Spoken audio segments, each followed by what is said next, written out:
अस्सलाम वालेकुम स्टूडेंट्स। पिछली वीडियो में हमने डेरिवेटिव फाइंड किया था विद रिस्पेक्ट टू एक्स, और इस वीडियो में हम डेरिवेटिव फाइंड करेंगे with respect to independent variable. तो वेरिएबल कोई भी आएगा तो उसके अकॉर्डिंग ही हमने डेरिवेटिव इसमें फाइंड करना है। तो इंडिपेंडेंट वेरिएबल से मुराद ये होता है कि अगर इसकी जगह डेरिवेटिव आ जाए एक्स, टी या जेड, तो कोई भी वेरिएबल होगा तो उसके अकॉर्डिंग ही हमने डेरिवेटिव फाइंड करना है।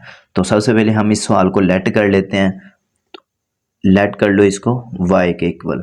तो y के इक्वल हमने इसको लेट कर लिया तो सिंपल इस पे पावर रूल ही अप्लाई होगा। जैसे पिछली वीडियो में हमने पावर रूल अप्लाई किया, तो पावर रूल का फार्मूला आपको पता है कि पावर शुरू में लिखते हैं, पावर में से एक कम करके लिखते हैं और फिर डेरिवेटिव लेते हैं, बेस का डेरिवेटिव लेते हैं।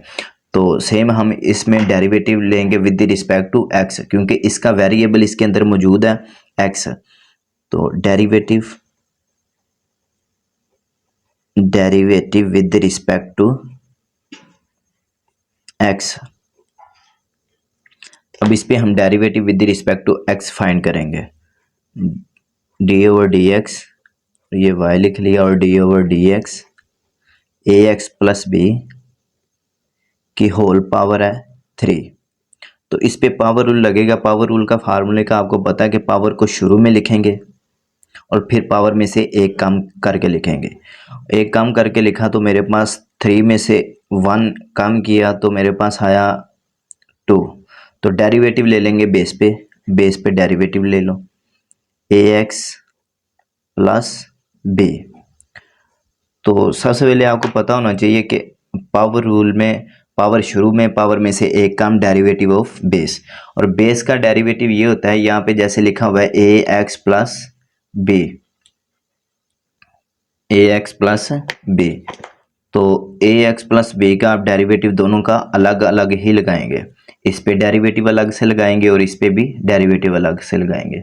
तो कांस्टेंट का डेरिवेटिव आपको पता जीरो होता है। पिछली वीडियो में हमने किया बड़ी तफसील से कि कांस्टेंट का डेरिवेटिव जो होता है वो जीरो होता है। और वेरिएबल के साथ आ जाए कोई भी इंडिपेंडेंट वेरिएबल, उसके साथ कोई कोफिशिएंट आ जाए तो उसको शुरू में लिखते हैं डेरिवेटिव के, और वेरिएबल पे हम डेरिवेटिव अप्लाई कर लेते हैं। तो मेरे पास डेरिवेटिव इसका आ गया 1, तो ये मेरे पास ए ही आ गया इसका आंसर। तो हम इस पे लिख लेंगे, आंसर हमारा क्या आ गया, 3ax प्लस बी का whole square as it is आ जाएगा, और इस पे डेरिवेटिव निकाला हमने, वो ए आया। तो ये हमारा डेरिवेटिव निकल आया। अब आप इसे सिंप्लीफाई करके लिख सकते हो, ये आ गया मेरे पास। अब आप इसे मल्टीप्लाई करोगे, D Y by D X आ गया, और 3 और ए लिख लिया, ए एक्स प्लस बी का होल स्क्वायर रीअरेंज करके लिख लिया। तो ये मेरे पास इसका आंसर आ गया। तो आपने देखा इसमें, जैसे हमने पिछली वीडियो में सिंपल डेरिवेटिव अप्लाई किया था, पावर रूल, कांस्टेंट रूल, और वही रूल इसी में सेम यूज़ हो रहे हैं। तो आपने सिंपल इसमें करना क्या है, पावर रूल अप्लाई करना है। तो इंडिपेंडेंट वेरिएबल कोई भी आ सकता है, एक्स आ सकता है, टी आ सकता है, जेड आ सकता है। तो फिर हम इधर लेंगे d Y by d z, अगर टी आया तो d Y by d t. तो इंडिपेंडेंट वेरिएबल फिर टी होगा, जैसे यहाँ पे एक्स है। तो हमने सिंपल इस पे पावर रूल था, पावर रूल अप्लाई कर लिया, पावर को शुरू में लिख लिया, पावर में से एक कम करके लिख लिया, और डेरिवेटिव अप्लाई कर लिया बेस पे। तो बेस का डेरिवेटिव आपने अलग से फाइंड कर लेना है रफ अमल पे, जो डेरिवेटिव आए उसका तो वो लिख लेना है। अगर आपको वैसे पता चल रहा है कि इसका डेरिवेटिव जो भी आ रहा है वो आपने डायरेक्टली लिख लेना है। तो बाद में आंसर को जब लिखना है तो रीअरेंज करके लिख लेना है अपने आंसर। तो ये था इस एक्सरसाइज का क्वेश्चन नंबर 1। तो इसी तरह क्वेश्चन कोई भी आ जाए, इंडिपेंडेंट वेरिएबल कोई भी आ जाए, तो सिंपल आपने पावर रूल ऐसे ही अप्लाई करना है। बेस कोई भी हो, पावर कोई भी हो, तो पावर रूल सिंपल ऐसे ही लगेगा। तो ये ज़रूरी नहीं है कि इसी बुक में से आए क्वेश्चन, किसी और बुक में से भी डेरिवेटिव हो तो आपने डेरिवेटिव सिंपल ऐसे ही लेना है। पावर रूल अप्लाई करना है, कांस्टेंट रूल अप्लाई करना है, या कोई जो भी रूल इसमें इंडिपेंडेंट वेरिएबल पे अप्लाई होगा तो आपने सेम एज इट इज़ ऐसे कर सकते हो। अब हम करने जा रहे हैं इसी एक्सरसाइज का क्वेश्चन नंबर 2। तो सबसे पहले आपने इसको लेट कर लेना है। Let y is equal to 2x plus 3 और पावर इसकी आ गई 5। तो डेरिवेटिव ले लो विद रिस्पेक्ट टू एक्स, इसका डेरिवेटिव आप ले लेना with respect to x. On both side आपने डेरिवेटिव अप्लाई कर लेना। जब आपको पता चल जाए कि इस पे डेरिवेटिव अप्लाई हो रहा है आसानी से, तो आपने डेरिवेटिव उस वक्त अप्लाई कर लेना है। तो स्टेटमेंट ज़रूरी लिखने की ज़रूरत नहीं है, जैसे मैंने यहाँ पे लिखा नहीं है कि विद रिस्पेक्ट टू एक्स, मैंने डायरेक्टली डेरिवेटिव अप्लाई कर दिया है। तो इस पे भी पावर रूल अप्लाई होगा, पावर शुरू में आ जाएगी, पावर में से एक कम करके लिख लेंगे, 2x+3 की पावर आ जाएगी 4। पावर को शुरू में लिख लिया, पावर में से एक कम करके लिख लिया और डेरिवेटिव ले लिया बेस पे 2x+3। अब डेरिवेटिव आप अलग अलग कर सकते हो दोनों का, इसका डेरिवेटिव आप अलग कर लो और इसका डेरिवेटिव आप अलग कर लो। तो यहाँ पे हम रफ फॉर्म पे इसका डेरिवेटिव अलग करेंगे तो ये 2 आ जाएगा डेरिवेटिव इसका, क्योंकि डेरिवेटिव dy/dx 2x का क्या होता है, 2 को हम डेरिवेटिव के शुरू में लिख लेते होते हैं और x का डेरिवेटिव आ गया 1, तो ये मेरे पास आ गया 2। और कांस्टेंट का डेरिवेटिव आपको पता 0 होता है, तो ये मेरे पास आंसर आ जाएगा 5 2x+3 की पावर 4 और यहाँ पे आ गया 2। अब कांस्टेंट नंबर कांस्टेंट से मल्टीप्लाई हो जाएगा, 5 मल्टीप्लाई हो जाएगा इस 2 से, तो ये आ गया मेरे पास 5 to 10, 2x+3 की होल पावर आ जाएगी 4। तो ये मेरे पास आ गया सिंपल dy/dx। इधर भी इंडिपेंडेंट वेरिएबल क्या था, x था। अगर कुछ और होता तो हम उसके अकॉर्डिंग इसका आंसर निकालते, तो हमने विद रिस्पेक्ट टू x ही निकालना है। तो ये मेरे पास इसका according to power rule, according to with respect to x, इस क्वेश्चन का सॉल्यूशन निकल आया। तो सिंपल सा फार्मूला, हमने पिछली वीडियो में भी जितनी भी एक्सरसाइज 2.1 की उसमें भी सिंपल पावर रूल था बेसिक, कि पावर रूल आपको आना चाहिए। तो पावर रूल अगर आएगा अच्छे तरीके से तो फिर ही हम इन सवालों को हल कर पाएंगे, तो फिर ही आगे चल पाएंगे। और कांस्टेंट का डेरिवेटिव आपने माइंड में रखना है कि कांस्टेंट का डेरिवेटिव जो होता है वो 0 होता है, और अगर इंडिपेंडेंट वेरिएबल के साथ कोई कोएफिशिएंट आ गया तो उस कोएफिशिएंट को हम क्या करेंगे, शुरू में लिख लेंगे। जैसे इस 2 को शुरू में लिख लिया और डेरिवेटिव अप्लाई इस x पे हो गया तो वो 1 आ गया, तो ये आंसर मेरे पास इसका 2 आ गया था। तो ये जी हमारा सवाल हल हो गया, सिंपल पावर रूल अप्लाई किया जैसे पिछले सवाल में क्वेश्चन नंबर 1 पे अप्लाई किया था। अब हम हल करते हैं क्वेश्चन नंबर 3, इसी एक्सरसाइज का question number 3।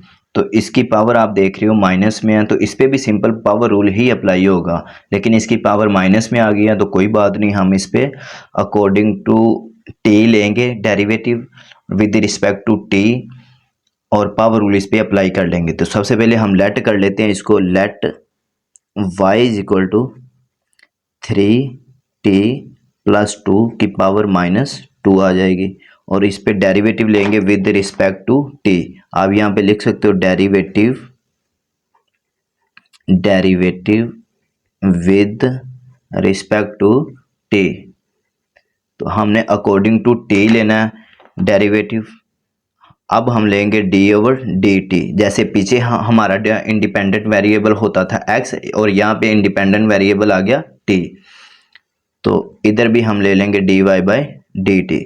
On both side हमने डेरिवेटिव अप्लाई करना है, तो अब हम अप्लाई कर देंगे इस पे डेरिवेटिव, क्योंकि सिंपल इस पे पावर रूल अप्लाई हो रहा है तो हम क्या करेंगे, पावर को शुरू में लिख लेंगे। इसकी पावर क्या आ गई, इसकी पावर आ गई -2, तो -2 को हम लिख लेंगे शुरू में, क्योंकि इसका रूल है कि पावर को शुरू में पावर में से एक कम करके लिखना है।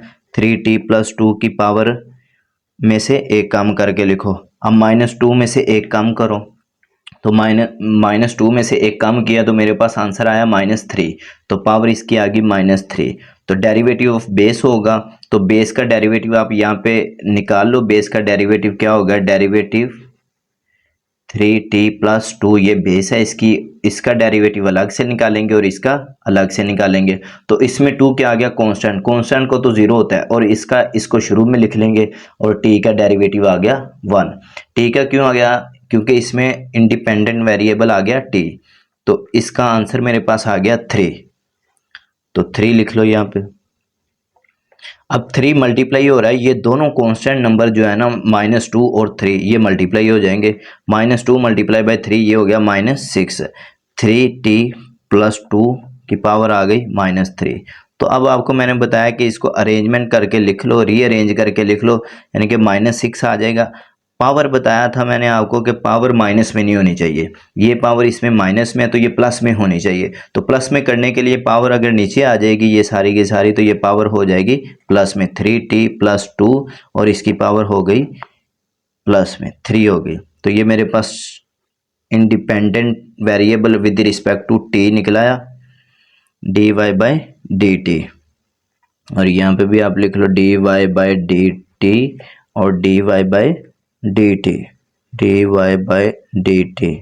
ऊपर स्पेस कम थी इस वजह से ये थोड़ा सा नीचे करके लिखा है, लेकिन आपने इस इक्वल के बिल्कुल सामने लिखना है ताकि आंसर लिखा हुआ अच्छा लगे। तो ये मेरे पास इसका आंसर आ गया। तो जैसे मैंने इस पे बेस का डेरिवेटिव यहाँ पे अलग करके दिखाया और एक कम करके दिखाया।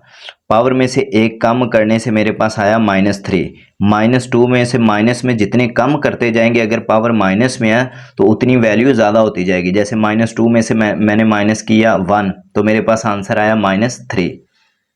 और सिंपल इसी सवाल पे भी हमने क्या डेरिवेटिव अप्लाई किया, लेकिन with respect to t apply किया डेरिवेटिव इसमें with respect to t apply किया और वही फार्मूला लगा। पावर शुरू में, पावर में से एक कम डेरिवेटिव ऑफ बेस, और बेस का डेरिवेटिव मैंने यहाँ पे आपको अलग से करके दिखा दिया। उम्मीद है मुझे इसमें सारे सवालों की आपको समझ आई होगी, क्वेश्चन नंबर 1 की, 2 की और 3 की। और नीचे कमेंट सेक्शन में बता दिया करें, जिस सवाल की समझ ना आए तो आप पूछ लिया करें, ताकि मज़ीद नेक्स्ट टाइम जब भी वीडियो बनाऊँ, जब भी हम अगली वीडियो बनाएं तो उसमें उस चीज़ को डिस्कस कर लिया करें, ताकि हमारी मज़ीद चीज़ें कवर हो जाएं। अगर वो चीज़ें कवर नहीं होगी तो हम आगे चल नहीं पाएंगे। उम्मीद है मुझे कि एक्सरसाइज 2.2 तक आते आते हमारा पावर रूल, कांस्टेंट रूल और इसमें जो विद रिस्पेक्ट टू टी के साथ जो कोफिशिएंट होता है जैसे ये था, तो इनकी समझ आ गई होगी। अब हम मिलेंगे नेक्स्ट वीडियो में, कल तक के लिए अल्लाह हाफिज़।